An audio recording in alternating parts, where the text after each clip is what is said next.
Oke, sekarang kita akan pelajari tentang fungsi pembaca tabel ya. Jadi fungsi pembaca tabel adalah fungsi penyedaran dari fungsi logika if. Jadi pada saat kita berbicara tentang if, ini sama saja, cuman menyederhanakan dari if yang bertingkat menjadi satu rumus saja, lookup. Ya, lookup ini dipergunakan untuk mengisi tabel laporan. Yang ini ya, yang ini ada dua, saya buat sama. Kita akan lihat nanti perbedaannya menggunakan lookup, VLOOKUP dan HLOOKUP. Jadi mengisi tabel laporan dengan melihat atau mengacu pada tabel referensinya. Ya, jadi misalnya kita lihat ini kode tabel penjualan buahnya J, maka nanti nama buahnya adalah jeruk dan harganya adalah 18.000, gitu ya. Oke, kita akan coba aja langsung. Kita isi di sini sama dengan, perhatikan teman-teman semua, tabel penjualan ini akan mengacu pada tabel buah. Sengaja saya buat modelnya dua. Tabel referensi yang pertama adalah disusun judul-judulnya berdasarkan kolom. Ini ya, nama, kode, nama dan harga. Yang di sini berdasarkan baris, kode, nama dan harga. Kalau kita akan melihat atau mengacu pada tabel yang ini, maka kita gunakan VLOOKUP. Tapi kalau kita menggunakan yang bentuk tabel referensinya seperti ini, maka kita gunakan yang HLOOKUP, gitu ya.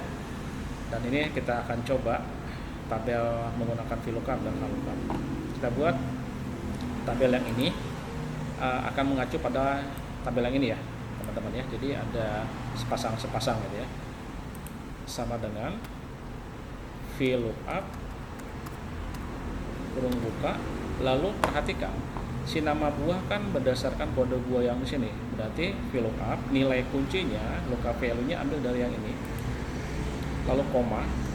Perhatikan koma ya, karena mungkin saja di Excel kalian itu titik koma. Ya, tergantung setting regionalnya. Kalau dia titik koma, gunakan titik koma. Setelah koma, lalu kalian sorot hanya datanya saja ya, mulai dari sini sampai dengan di sini. Lalu supaya bisa di-copy, alamat sel yang ini, alamat range ini, tabel buah ini kalian absolutkan dengan cara menekan tombol F4. Itu ya, dibuat tanda string atau tanda dolarnya. Lalu kalian koma lagi. Lalu sekarang perhatikan, karena kita ingin mengisi nama buah, perhatikan pada tabel referensi si nama buah ini disusun kolom keberapa. Kode kolom pertama, nama kolom kedua, harga kolom ketiga. Maka di sini adalah koma 2, mengambil data pada kolom kedua. Lalu perhatikan ada koma lagi, parameter yang keempat adalah ini bersih true dan false atau 0 dan 1. Kita lihat lagi pada tabel referensi ini, kode AMJ itu tidak tersusun urut alfabetis. Sudah ya, JK tidak teman-teman ya. Harusnya AJM kalau dia tersusun secara urut. Karena ini tidak tersusun urut, maka kita gunakan 0 atau false, sama saja. Tapi kalau dia tersusun urut, kita gunakan angka 1. Ya, oke, kita kurung tutup, lalu kita enter. Gitu ya. Nah ini, maka tinggal kita copy saja ke bawah. Nah, untuk nama harga sama saja prosesnya, sama dengan VLOOKUP.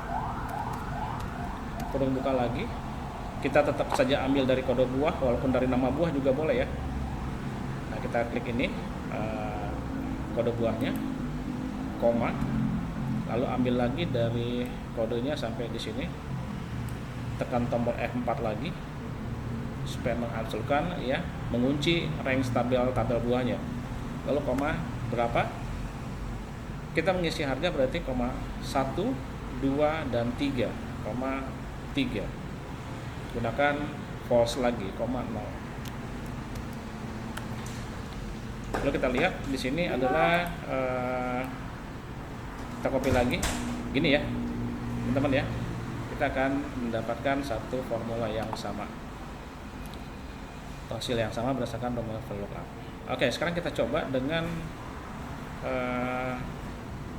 yang HLOOKUP ya.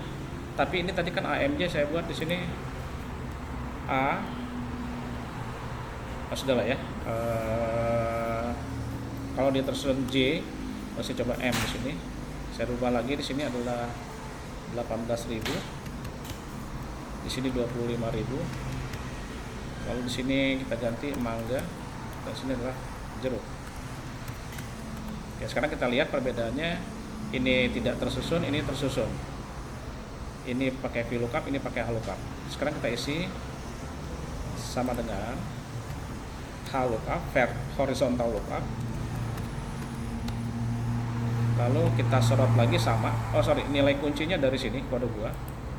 Lalu koma, maka kita lihat atau kita blok lagi tabel range-nya. Kita tekan lagi tombol F4, lalu kita kasih koma. Nah, perhatikan untuk perhitungan baris atau kolomnya. Sekarang kita lihat si nama, karena dia tabel ini berdasarkan horizontal, maka hitungnya adalah per baris. Kodenya baris pertama, namanya baris kedua, maka koma 2. Koma. Nah, teman-teman lihat kalau di sini karena sudah tersusun urut, boleh kalian ketik angka 1 mengisi ini true, atau cukup di sampai dengan koma 2 ya.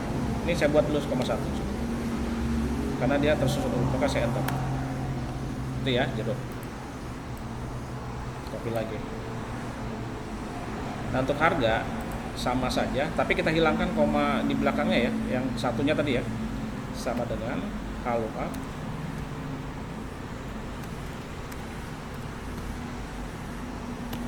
HLOOKUP, lalu ambil lagi kode buahnya sini, koma, ambil lagi range tabelnya ini. Saya absolutkan lagi, tekan tombol F4, function key. Lalu kita kasih koma, indeksnya baris ke harga baris ketiga, koma 3. Kalau tadi kita isi koma 1 atau true, maka kalau untuk true itu tidak boleh tidak mengisi satunya. Tapi kalau untuk 0 harus atau wajib. Maka satunya saya hilangkan, boleh ya. Nah, saya tutup, lalu saya enter. Oke, lalu saya copy saja. Seperti itu ya teman-teman untuk materi fungsi pembaca tabel atau lookup, VLOOKUP dan HLOOKUP. Kita ketemu pada materi berikutnya.